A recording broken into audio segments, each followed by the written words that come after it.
In the annals of human behavior, few cases are as unsettling as that of June and Jennifer Gibbons, the silent twins. Their story is not just a tale of two sisters, but a haunting narrative that delves deep into the complexities of human connection and isolation. Their story, a tapestry woven from isolation, creativity, and tragedy, continues to baffle and haunt us. Born in 1963, June and Jennifer were inseparable from the start. Their bond so intense that it seemed to eclipse the world around them. Identical twins, they built a world of two, a world where words were for each other alone, a world that ultimately ended in a death as inexplicable as their lives. Their silence was not just a refusal to speak, but a profound statement of their unity and their defiance against a world that did not understand them. This is not just a story of twins who refuse to speak to the outside world, retreating into their own private language. It is a story of how two minds can become so intertwined that they create a reality all their own, a reality that is both fascinating and terrifying. Nor is it simply a tale of troubled minds finding solace in shared fantasies and dark imaginings. It is a narrative that explores the depths of human creativity and the dark corners of the psyche, where imagination and reality blur. This is a story that whispers of a bond so profound, so eerie, that it seems to transcend the boundaries of the known. Their connection was not just emotional, but almost supernatural, a link that defied explanation and challenged our understanding of human relationships. Was it a bond born of deep-seated psychological trauma, or did it hint at something more unsettling, something that continues to resonate even after death? Their silence was a language of its own, a code that only they could understand, and it spoke volumes about their inner world. The silent twins challenge our understanding of identity, communication, and the very essence of what it means to be human. Their story forces us to confront the limits of our knowledge and the mysteries that lie beyond our comprehension. As we delve into the lives of June and Jennifer Gibbons, we find ourselves confronted with more questions than answers. Their lives were a puzzle, each piece revealing a fragment of a larger, more enigmatic picture. Their story is a chilling reminder of the mysteries that lie hidden within the human psyche, and of the enduring power of silence to both captivate and terrify. It is a testament to the uncharted territories of the mind, where silence can scream louder than words, and where the bonds of love and pain are intertwined in ways we may never fully understand. Born in 1963 to Caribbean immigrants, June and Jennifer Gibbons were destined to be unique. At first glance, they seemed like ordinary twins, sharing the same birthday, the same looks, and the same playful spirit. But beneath the surface, their silence spoke volumes. Their absolute refusal to communicate with anyone but each other set them apart in a way that was both intriguing and unsettling. It was as if they existed within an invisible bubble, a world of their own making where only they knew the script and the rules. They moved in perfect unison, mirroring each other's gestures with an eerie precision, finishing each other's sentences as if they shared a single mind. Their parents, baffled and deeply concerned, sought help from specialists, hoping to understand and perhaps break through the twins' enigmatic behavior. Speech therapists tried and failed to unlock the prison of their silence. Each session ended in frustration, with the twins remaining as inscrutable as ever. Doctors too were confounded by their seeming indifference to the outside world. The twins' behavior defied conventional understanding. In their isolation, June and Jennifer invented their own language, a secret code that only they could decipher. It was a complex system of words and symbols, a private means of communication that further isolated them from everyone else. This language was a tapestry of whispers and gestures, of shared glances and knowing smiles. It was their way of maintaining a connection that no one else could penetrate. Some experts believe it was a complex form of ideoglossia, a private language often developed by twins or closely bonded siblings.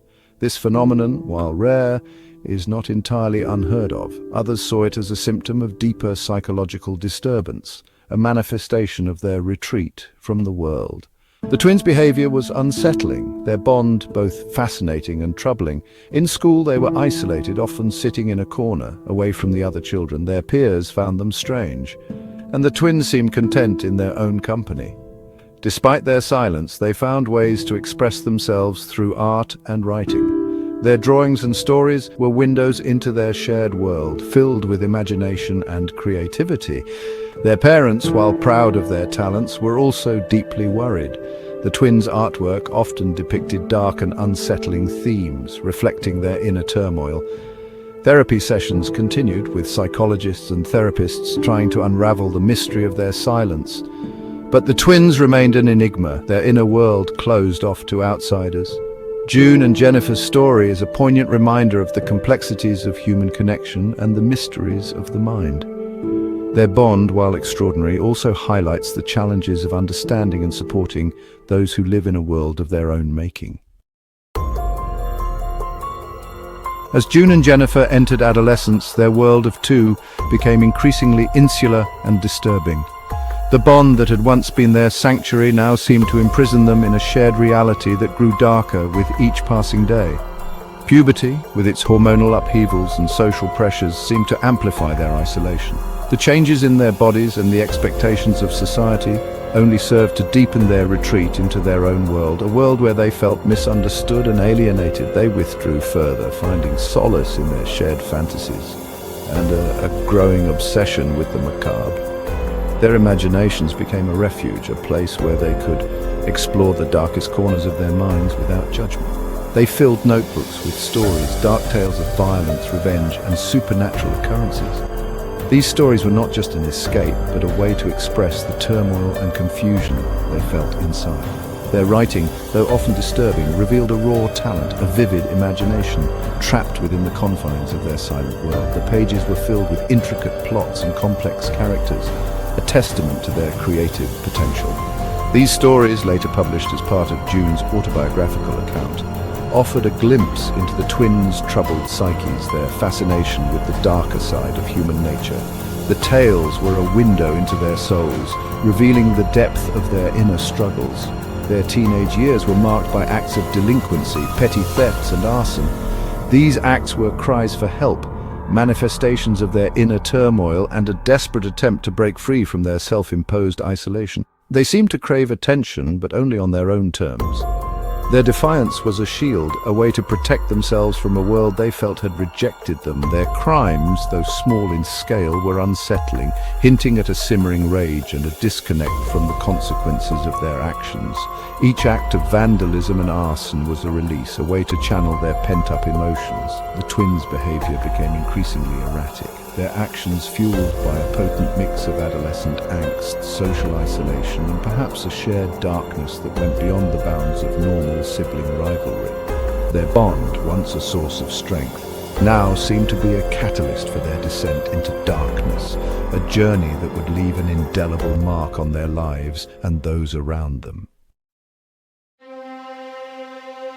Following a string of arson incidents, June and Jennifer, then 19 years old, were deemed a danger to themselves and others. They were committed to Broadmoor Hospital, a high-security psychiatric facility known for housing some of Britain's most notorious criminals. It was within the walls of Broadmoor that their story took an even more unsettling turn. Their silence remained unbroken, their bond seemingly unbreakable.